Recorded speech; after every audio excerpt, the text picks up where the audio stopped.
help you sleep, for immune function, and for a whole variety of other functions. So you don't want to be interfering with those. If your melatonin is low, theoretically, if you're on one of these drugs, maybe that's one of the reasons why you don't sleep as well at night. Calcium channel blockers, also for blood pressure issues. Vitamin D.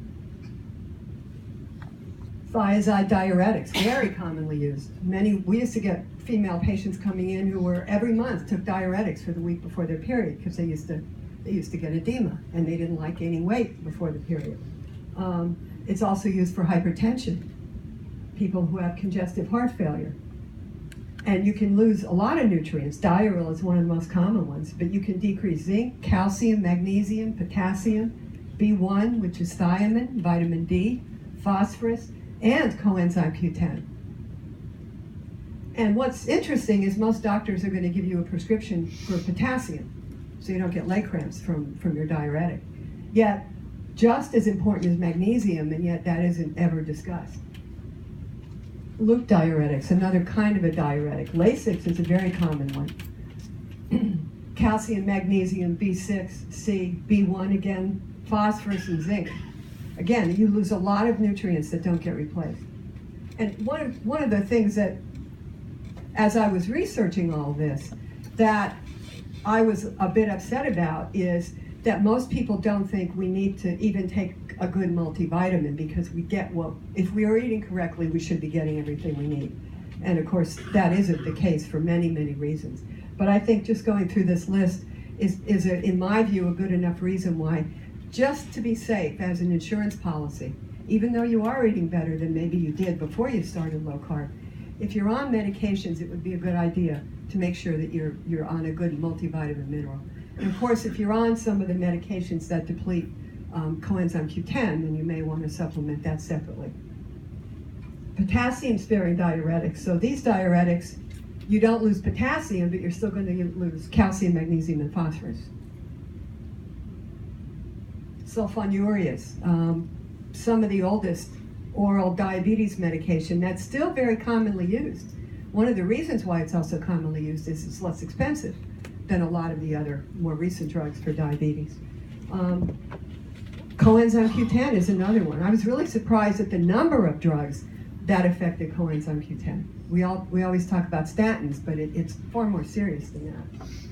And antibiotics. I included this because a lot of us, if you have blood sugar, insulin problems, it's not uncommon to have more frequent infections and to wind up on more antibiotics. And of course, the imbalance of gut flora we all talk about, and you should address that when you're on an antibiotic. But there's a whole list of nutrients that are lost.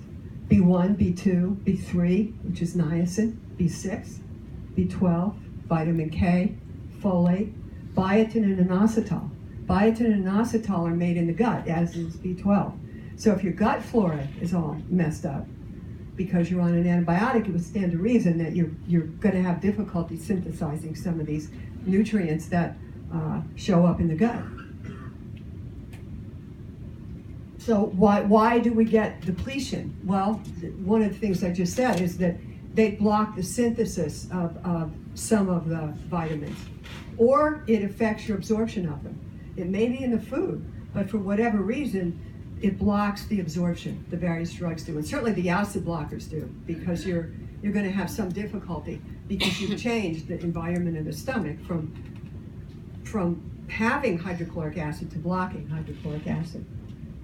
And you may also excrete too much, that you just can't hold on to enough of the nutrient for whatever reason. And most Americans are borderline deficient. That's been shown and talked about and written about again and again and again. And so if you're borderline deficient and then you're going to spend months or years on some of these drugs, then chances are you're going to get too much depletion. And what that is going to mean is a lot of these vitamins and minerals are cofactors in the enzyme reactions that make your body work. And there's thousands of enzyme reactions. So if you're depleted in some of those nutrients, those enzyme reactions are going to be much less efficient. And if they become less and less and less efficient because you're more and more and more depleted, then you can wind up with illness or a symptom, or your body certainly isn't going to function at its optimum. And that's where you can get into some of the causes of why we get side effects from medications. And the last thing I touched on a little earlier, that it may deplete nutrients that are necessary for the very condition you're trying to treat with the drug. And that does happen sometimes. Now I'll talk a little bit about drugs that cause high blood sugar. If you're someone with prediabetes or diabetes, especially if you're not really being as diligent as you could be on your carbohydrate restriction, it might be important for you to know how these drugs may affect your blood sugar. Excuse me. My allergies haven't been so good today. Steroids, of course, we know can elevate blood sugar. If people are on steroids long enough, they actually will become diabetic because they've been on steroids for a long period of time. Diuretics like Lasix, we used to see a lot of patients who once they got off their Lasix, their blood sugars by themselves would get better. And one of the things Dr. Atkins would do is he took all of his patients off diuretics the first time he saw them, because you know you're going to get a diuretic effect from doing the carbohydrate restriction. The only time you have to be very careful doing that, and you shouldn't do that on your own, is if you really have congestive heart failure, and that needs to be done under the guidance of a physician. But and you're going to get a rebound of water retention after you stop diuretics for a while, until your kidneys know how to rebalance your water balance in the body. Blood pressure medications, again, many people with blood sugar issues are on blood pressure medications. They may have an impact on elevating your blood sugar. Hormones, mentioned before, birth control pills. Niacin, I know that's been talked about a lot. We use niacin at the Atkins Center, and I really can't recall that at least I saw any patient who had an elevation of blood sugar because of niacin. But it certainly has been reported that it is possible. So if that's something you're on, you need to watch your blood sugars. Statins, of course, we know now, although the doctors who think statins are important will tell you that the benefits of statins outweigh the risk of your getting high blood sugar, but I don't agree. Antidepressants. I have had long history of use working for a doctor who used antidepressants before Dr. Atkins. And even the old antidepressants, including the new ones, really had an impact on elevated blood sugar. The old ones like Thorazine and Mellaril and Haldol and all that. I mean, patients who come back in a month or 2 months and they've easily gained 15 or 20 pounds on these drugs. And oftentimes more than one drug was used.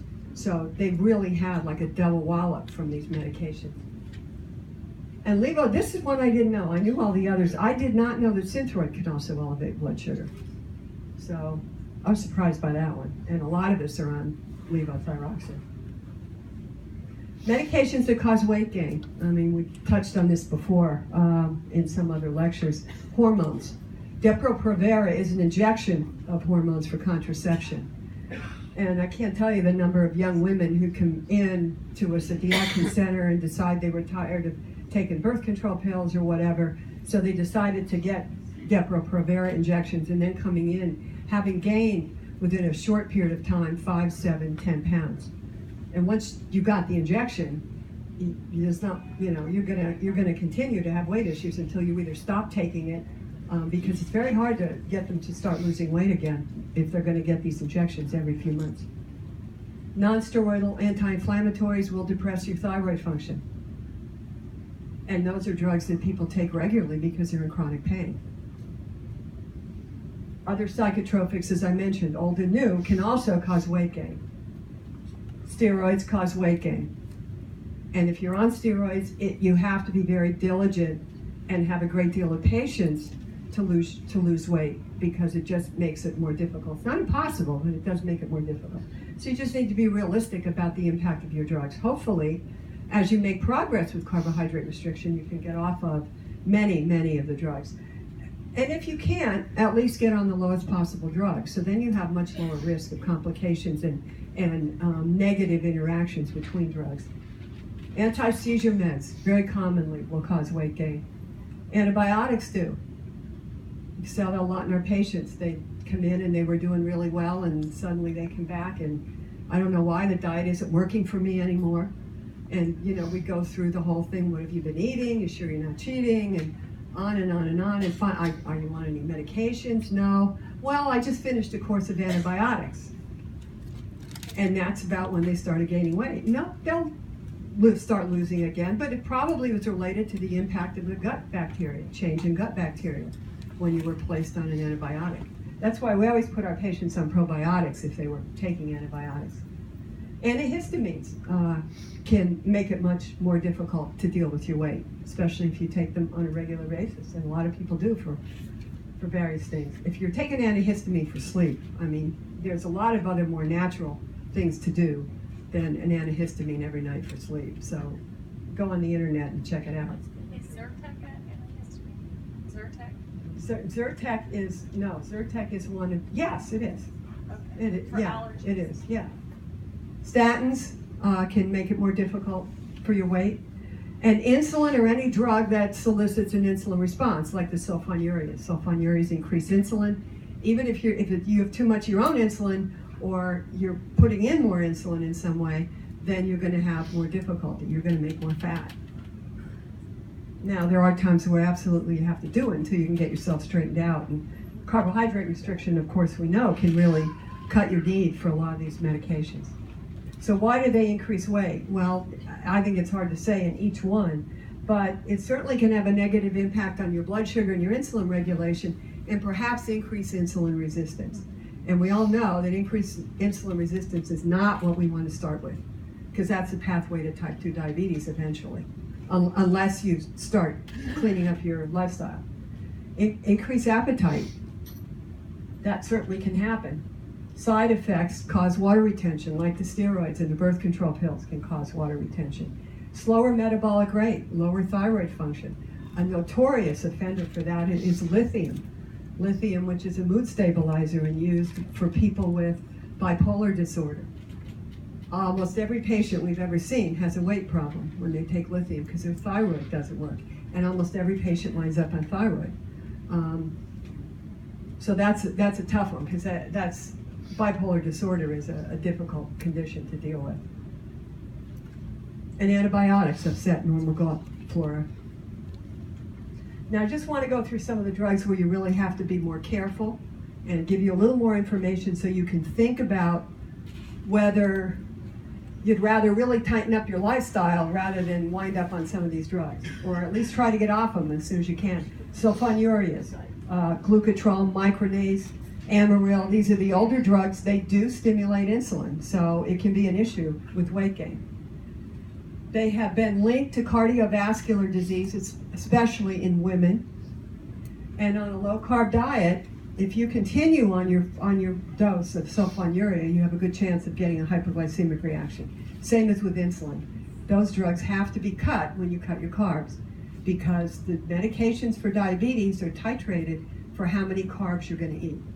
So if you're not going to eat the normal amount of carbs, and you're going to do low carb, then you have to have your dosage changed. TZDs, Actos and Avandia. There's a lot of negative stuff about Actos and Avandia. It can worsen congestive heart failure and can also worsen pulmonary edema, which is not a good thing. Metformin, well, we all know it's notorious for the GI symptoms. But they can be, the newer time-release metformin actually usually is much better tolerated than the older version where everybody was running to the bathroom and nauseous and unpleasant stuff. But you will get low B12, and B12 is very important along with B6 and folic acid to keep homocysteine levels normal. High homocysteine is associated with cardiovascular disease, with stroke, with migraines. Macular degeneration is a new one that I came across, which is not anything you want to get, is macular degeneration, and neuropathy. So again, metformin, even though we always considered that to be one of the safer drugs, what you want to make sure you're doing if you're on metformin is that you are replacing the nutrients that may be lost, so that you're not going to run high homocysteine levels. Your doctors can check homocysteine to make sure your level is not too high. Is Jeff Gerber or Adam Nally here? No, okay. Oh, do you check homocysteine when your patients first start? Occasionally, okay. Because it's just another blood test, and you want to find out if your homocysteine is too high. And it drops, and we could see a drop whenever we supplemented our patients properly at the Atkins Center. It would drop. We like it below 8 as a measure. So the SGLT2 inhibitors, I'm using the initials because I can't say nor spell the actual chemical names for these drugs. Invokana, Jardiance. You're seeing these commercials all the time on TV now. Does everybody see them? Yeah. And they talk real fast when they tell you the bad things that can happen, and sometimes on the bottom in the small print it'll tell you. But anyway, the way this drug works is that it has your kidneys push out more glucose so that you don't have as much circulating in the blood, which is a good thing from that standpoint. But pushing out all that glucose, you're going to have to also lose a lot of water. And you're also going to have issues with genital yeast infections because yeast grows on glucose. So does bacteria, so you may have increased bladder infections, even kidney infections, so you have to be very careful there. And because you're losing fluid, if you're not replacing it, you can have a drop of blood pressure. You can get dehydration, you can get hypotension, and you can also get low blood sugar. If you're losing too much glucose, then it may overdo, and then you're going to get a hypoglycemic reaction. There is kidney stress with this drug, obviously. And that stress manifests in somewhat of a strange way, because there are reports that if you're a type 2 diabetic, which is why this drug is used, you are at more risk for ketoacidosis, even though you're a type 2, and that should not happen. Because your kidney, the way the drugs work, it affects the excretion or the handling of ketones, so you're not in as good a balance as you should be. Without allowing your ketones to get too high, they might.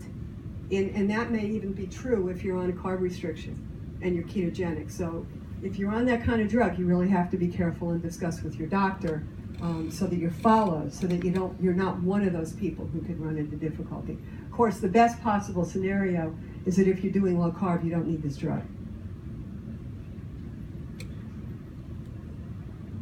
You also want to be cautious with the DPP-4 inhibitors, Januvia and Glyza. Again, these are ones you start hearing advertised on TV.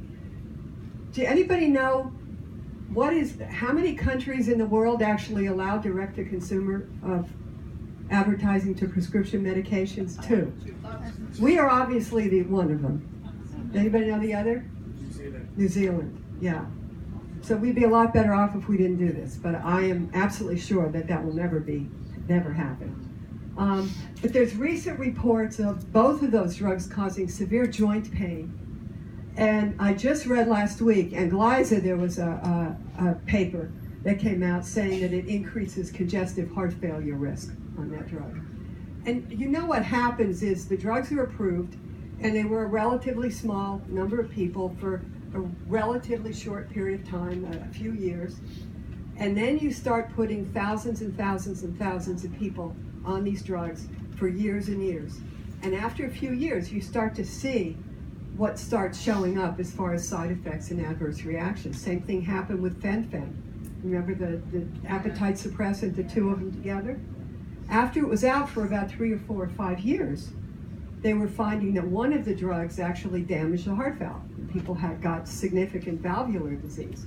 But that's the problem with new drugs. You're not really going to know everything that's going to happen once they first come out, and yet they're advertised the most.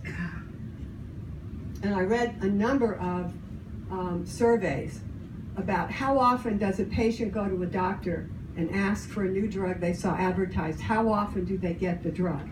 I've seen numbers that average from 50% to 75%. So, and the pharmaceutical industry will tell you they're educating the public. I guess we can agree or disagree on that issue, but the newer drugs, often we really don't know what's going to happen when a lot of people are placed on them. Now, the GKP1 agonists, Byetta, Victoza, these are injections that you have to take. Risk of kidney impairment and risk of pancreatitis.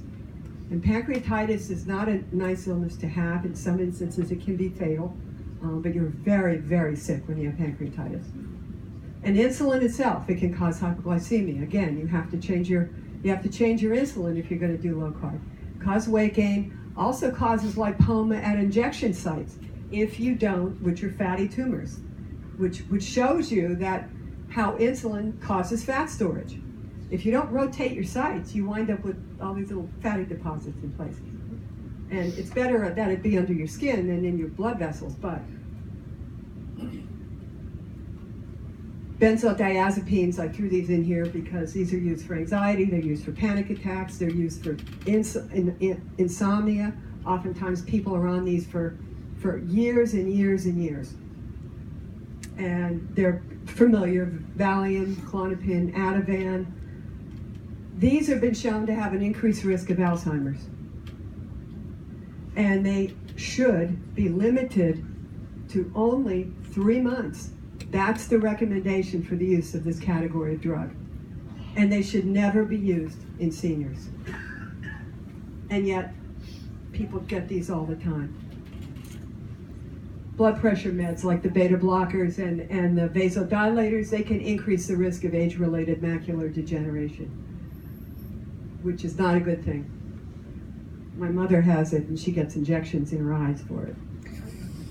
The drug they use is Avastin. Avastin is a chemotherapeutic agent that's used for ovarian cancer. And they use a small injection in the back of the eye once a month because it stops the invasion of the blood vessels in the macula of the eye. Wet macular degeneration is an invasion of blood vessels, swelling, leakage, bleeding, until you lose all your center vision.